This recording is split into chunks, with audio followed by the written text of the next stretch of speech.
Welcome, everyone, to the History Program, where we explore remarkable stories from the past.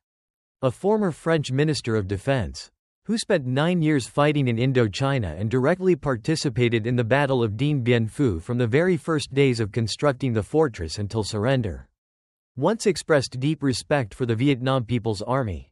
He stated, "I witnessed them begin with nothing more than simple hunting rifles. Month after month, they organized themselves into small squads, then platoons, then companies, then battalions and brigades, and finally full divisions. I saw all of this with my own eyes. And I can say that they became the greatest infantry soldiers in the world. These resilient fighters could march 50 kilometers through the night on only a bowl of rice and a pair of rubber sandals, still singing along the way. In my view, they became extraordinary infantrymen, and they defeated the French army." This powerful testimony reflects the astonishing strength and rapid development of the Vietnamese armed forces from the day they were founded. It raises an important question: how did they grow so quickly and so powerfully? Starting with only 34 basic rifles and 34 men who had never received formal military training.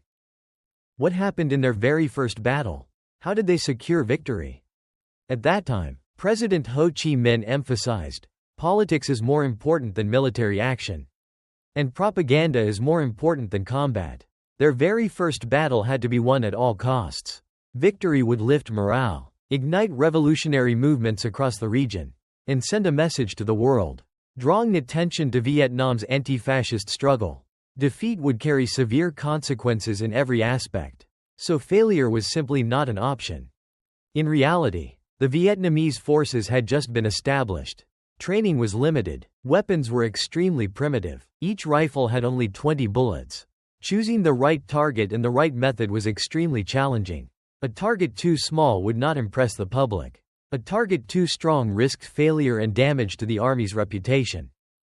For that reason, they selected an enemy outpost located within their own area of operation to take advantage of the support of the local people for food, movement, and intelligence gathering. 3 targets were evaluated: Na Bao, Na Non, and Phi Cot. After careful analysis, General Vo Nguyen Giap determined that Phi Cot was the most favorable objective. It sat in a community with strong revolutionary support. Intelligence on the enemy was solid, and both attack and retreat routes were advantageous. However, Phi Cot was located in the hometown of Comrade Dong Van Lac, General Giap's right-hand man during the formation of the Vietnam Propaganda Liberation Army Team.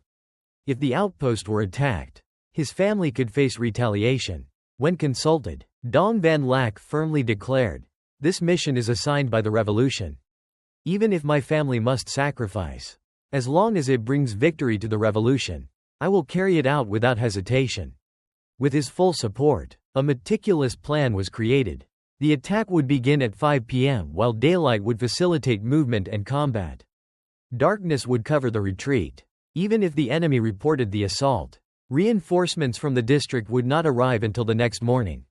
A critical task was mapping the outpost's layout and daily routines.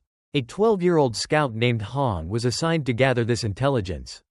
He entered the outpost daily selling chickens and alcohol, raising no suspicion. Thanks to him, the army obtained accurate and complete information. Vietnamese soldiers disguised themselves as district patrol troops to infiltrate. Comrade Tu Son acted as the commander, equipped with expertly forged documents to pass the guards. Once inside, the first squad quickly secured the armory while the second surrounded the soldiers' quarters. Tu Son ordered the enemy troops to gather in the yard as if to welcome a visiting officer. Suddenly, they were held at gunpoint and forced to surrender immediately. While collecting captured equipment, a signal reported that the outpost commander, Simono, was returning. General Giap ordered an ambush at the stables. When Simono dismounted, he was ordered to surrender. He resisted, so he was eliminated on the spot. Within just 30 minutes, the Vietnamese forces wiped out the enemy garrison, cleaned the battlefield thoroughly, and left no evidence behind.